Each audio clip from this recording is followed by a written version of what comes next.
Hey everybody, this is the Sliders Review. I'm here today to talk to you about Goosebumps, A Night in Terror Tower. So this is a very interesting, very unique episode of Goosebumps. It's quite different from the norm that you know Goosebumps to be from. It slightly breaks that of the formula. There's no movie monster type person in here. And not only that, but it deals with like time travel, medieval stuff, knights and kings, stuff like that. And it's very much different from what R.L. Stein normally writes. And what made this even more interesting is that like it came out in prime time, which is very unique for Goosebumps because not many of their episodes come out in prime time. When they do, they are always an hour long. However, what makes this even more unique is that it's technically a two-parter, but it's also considered one of those hour-long specials. Why consider an hour-long special? Well, I don't exactly remember if they had the Goosebumps intro when I was growing up. Most likely they did not, because this episode does not start with the Goosebumps intro. It starts with R.L. Stein talking to the audience. Normally when that happens, it's a prime time hour special, but for whatever reason, it was aired as a two-parter. And normally when it is a two-parter or an hour special, they're normally always good, which this one is. And like, something else I was gonna say, but I forgot. And like, it's not really scary. I don't know how fans feel about this, but I like it. I like medieval stuff. Medieval stuff is like up my alley, so I always like this episode. What I never knew is what this is actually based off of. It's actually based off a true story of events, but adapted. Now, of course, no time travel, nothing like that in real life, but this deals with that of two princes and how their uncle locked them in the tower getting ready to execute them because he wanted to be king and he didn't want them to be king. And that's what this is based off of, true life events. And so that story has been like adapted in many movie projects and stuff and TV show projects. When it comes to the real life princes, nobody knows what happened to them. Um, People aren't sure if they escaped or if they was executed. Now they did find two bodies in the dungeon that was small, so most likely it was them and they were buried and stuff. And one of the reasons why this is probably a prime time episode is probably because even though it's not really scary, they do say some things that are kind of like, whoa, this is a kid program. Like you can't even say stuff like that on a cartoon or Power Rangers, but you can say it here. And it deals with, like the two kids about to be executed, talking about how their parents were put to death and all this other stuff. So they're probably like, let's put this at night. Now, I don't know why it's called A Night in Terror Tower, blah. Because they don't never spend the night there. It's always during the day. I remember when I first watched this and everything, like, I assumed they was on location in England or Britain or something like that because there were people with British accents. They had like a British like double-decker bus. They had this castle and everything. So I just always assumed, and also the scenery looked really different than most Goosebumps and stuff because it was all on like well, everything's always on location, but this really felt like on location. So I always assumed, maybe like they went on over there, but they didn't. It's still filmed in Canada. People are using fake British accents. And the castle that they use is Casa Luma, I believe his name is. And Casa Luma is like gorgeous, man. I don't know why they didn't show much of it in the show. They only show like the tower part. But the entire thing looks cool. And I don't know what Casa Luma is. I don't know if it's a theme park. I don't know if it's like, an actual castle. I don't know. And so, like, with this episode, it's Eddie and it's Sue. Now, Sue, she is quite unique in the Goosebumps world. She is played by Catherine Short. And Catherine Short has only acted in Goosebumps and Goosebumps only. After that, she's just like disappeared. However, I think some people said she's a graphic artist, and you can find her stuff on like Facebook and like Instagram, but I don't know if that's her or not. Some people say it is, but who knows? You know what I'm saying?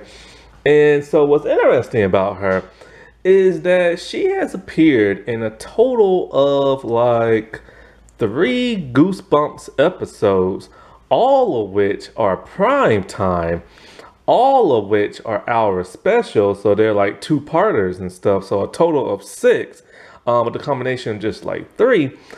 And she has never appeared in any of like, the other Goosebumps episode when they're in the shown in the day and like 20 something minutes long.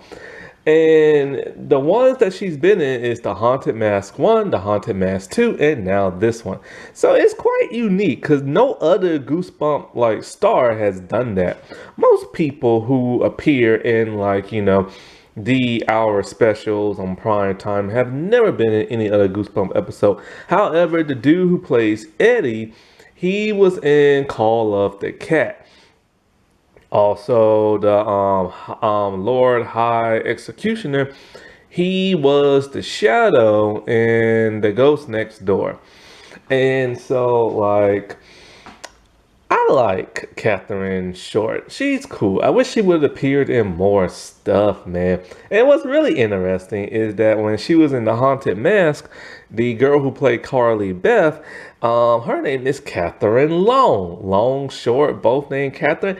How uncanny is that?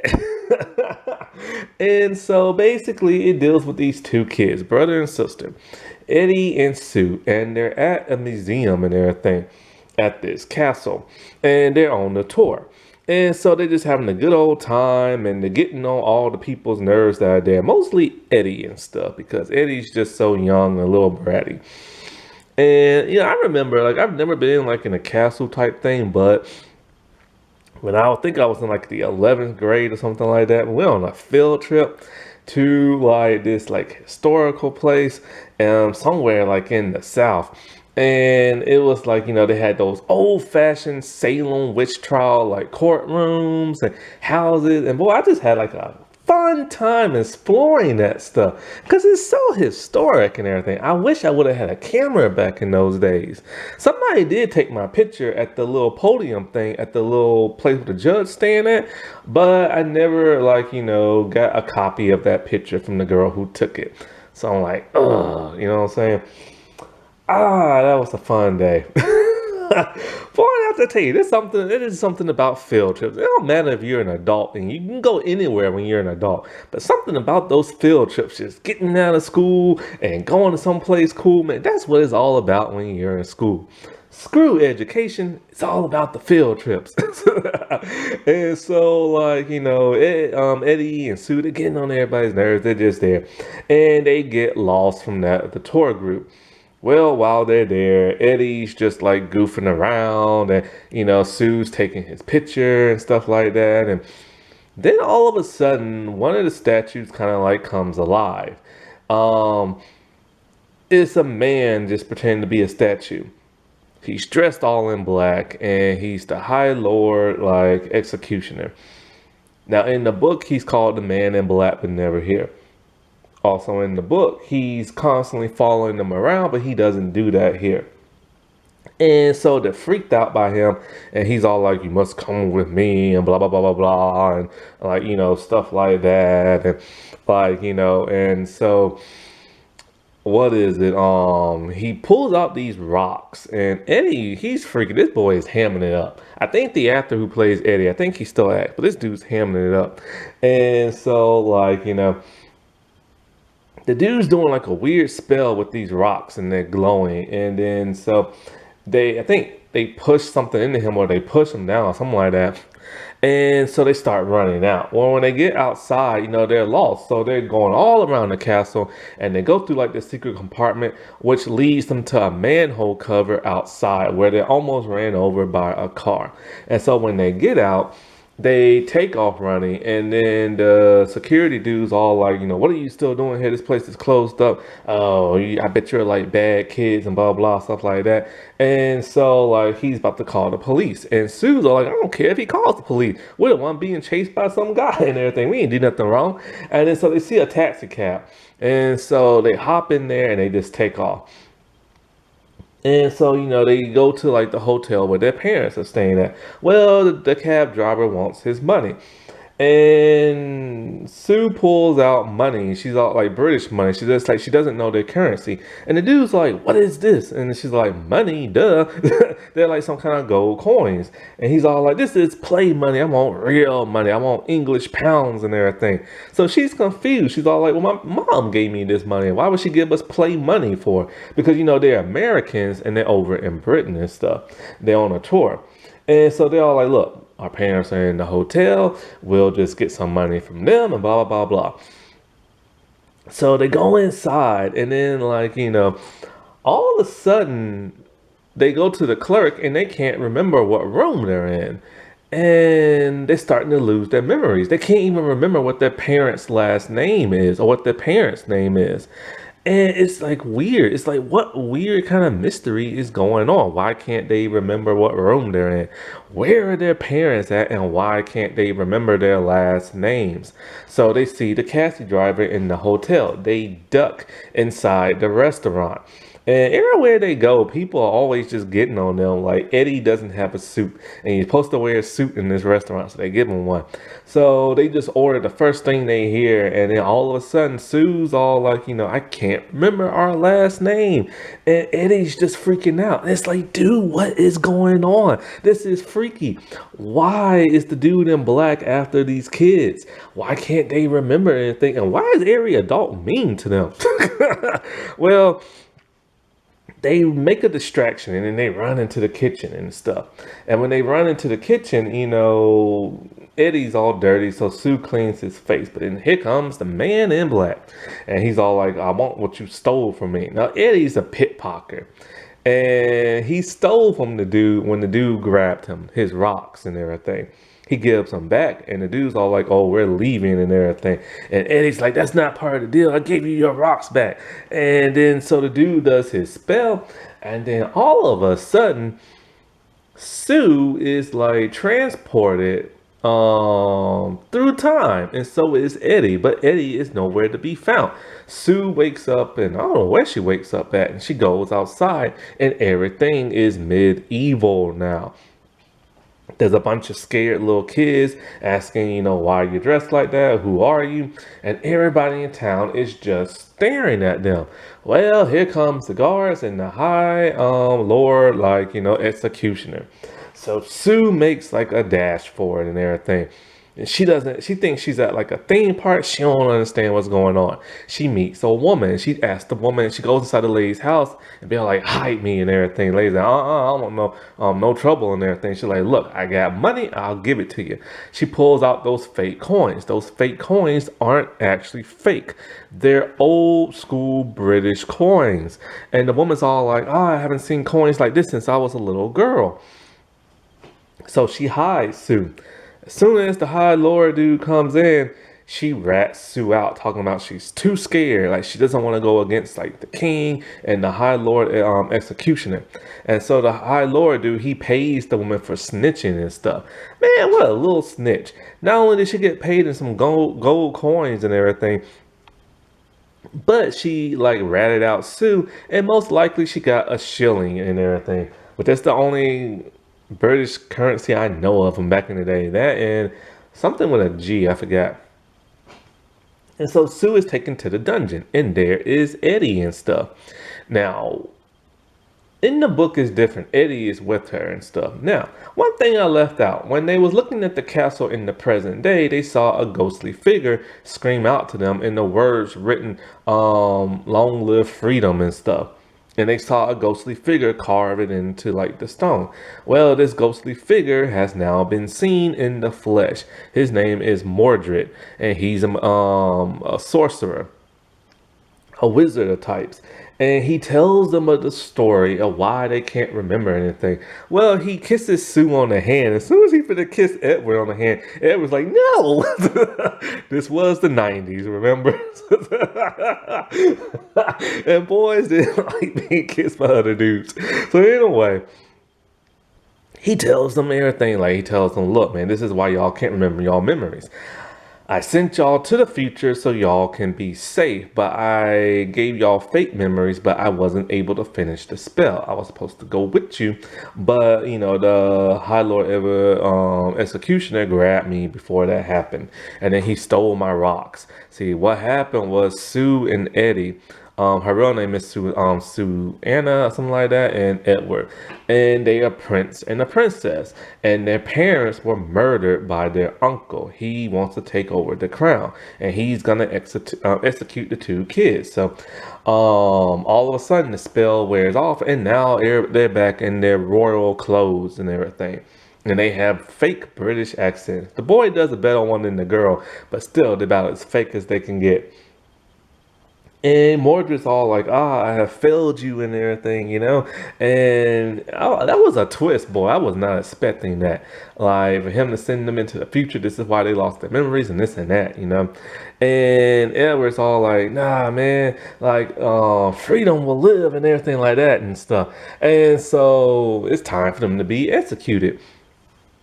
We see the executioner, he's sharpening up his axe, and we see the High Lord executioner getting ready to, like, get them their last goodbyes and this and that. Eddie, he's just freaking out like, man, don't kill us, man. And he runs up and he grabs like the dude in black, and he steals the rocks and gives them to Mordred, pushes the dude down, and Mordred finishes his spell as the executioner dude tries to grab them. And we see nice sparkly effects as they go back to the present, and boom, they are in the present. And then here comes the tour guide dude talking about, y'all gave me a scare, like I didn't know where y'all was at. And guess who's with them? Mordred. He's all like, I'm their guardian, and then we got lost from each other and this and that. So like as they're about to hit on the bus, they want to know the rest of the story about the prince and princess. But the tour guide dude's all like, he don't know what happened to him. And so they just like disappeared and stuff. And they know what happened because they went to the future with their memories now intact. And so Mordred's kind of like, where are my rocks at? And he thinks Eddie stole them. Well, there's a part that's added to the show that wasn't in the book. We see the High Lord Executioner grabbed one of them in time and was able to transport to that of the future, and it ends. I would have loved to see a sequel to this, boy, but it never happened. However, in the books, it did happen. In the book series, give me what is it, more goosebumps, that's whatever it's called. They told the story of like how, King Robert, they had to like go back in time to like defeat him and everything. And this was a really cool story. I did the medieval stuff, like I did the time travel stuff. I did like, the memory loss thing. It was just a cool mystery with a cool twist ending. And I'm surprised, dude. We never got to see the king, but the executioner dudes all like, Mordred tried to beg with him, talking about, just let me send them back to the future so they can't harm nobody. And he's all like, nah, because they might find a way to come back and overthrow the king, which is what they did in the sequel book. Alrighty, well, I'll talk to y'all later. Bye.